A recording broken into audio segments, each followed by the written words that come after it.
Buenos días, somos Juan José Barco Gallego y Henry Murillo, y este experimento es para la clase de Física de las Grandes Ideas del último taller. Y vamos a utilizar un colorante para el agua para que se aprecie mejor el resultado.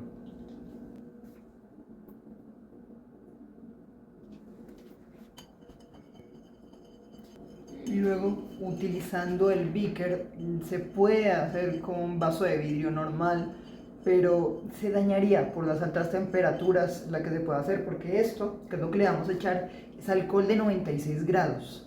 Es bastante alta la temperatura y por eso utilizamos un vaso adecuado. Normalmente utilizaríamos un recipiente más cuadrado para que se pudiera ver bien el efecto más violento, pero tuvimos que hacerlo con uno más cóncavo. Aún así, se puede hacer el experimento.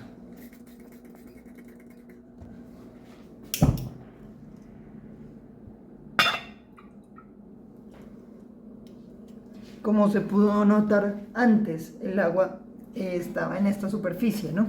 Era bastante menos. Ahora bajó. ¿Por qué? Porque la mayoría del líquido tuvo que subir hacia el recipiente del beaker.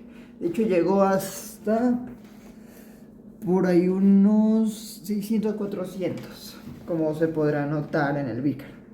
A la hora de zafarlo va a costar un poquito más gracias a la absorción del beaker. De hecho, mire, cuesta. Normalmente sería más sencillo.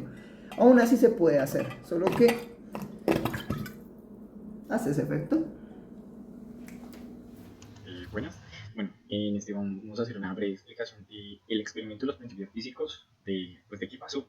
Para este experimento que acabamos de observar, se muestra que es un fenómeno relacionado con la presión atmosférica y el equilibrio de fuerzas. El único objetivo de este es demostrar cómo la presión del aire puede sostener una columna de agua dentro de un recipiente sellado, hermético, invertido, a pesar de que intuitivamente podríamos esperar a que el agua pues, se derrame cuando levantamos el recipiente, se salga. Bueno, en los principios involucrados en este fenómeno tenemos primero la presión atmosférica, que pues, como sabemos la Tierra está rodeada por una capa de aire que ejerce una fuerza sobre todo lo que es la superficie de ella. Esta fuerza se conoce como presión atmosférica. En condiciones normales esta presión es de aproximadamente 100.300 pascales o lo que es equivalente a una atmósfera. En el experimento la presión atmosférica actual sobre la superficie del agua en el recipiente impidiendo que ésta caiga libremente.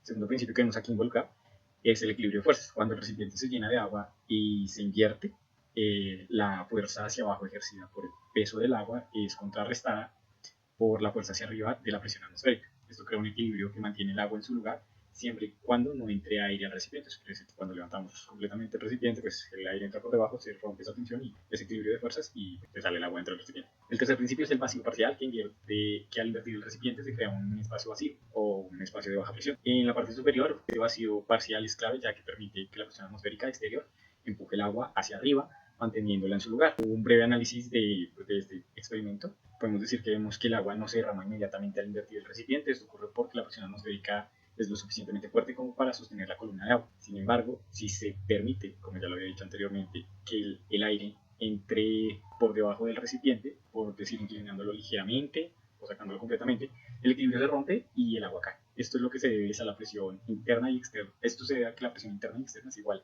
eliminando las fuerzas neta que sostenía el agua.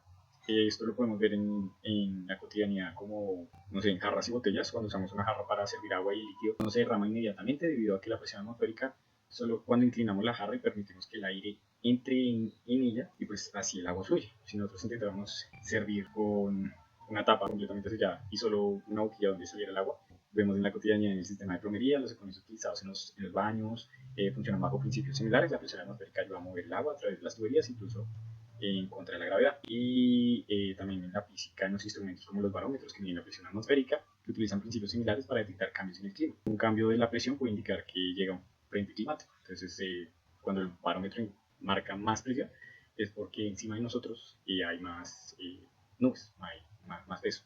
En resumen, podemos decir que este experimento nos muestra cómo la presión atmosférica es un fenómeno invisible, pero omnipresente, juega un papel crucial en muchos aspectos de nuestra vida. Nos ayuda a comprender lo que, aunque no siempre podamos ver, la física está siempre presente y sosteniendo el movimiento del mundo que nos rodea.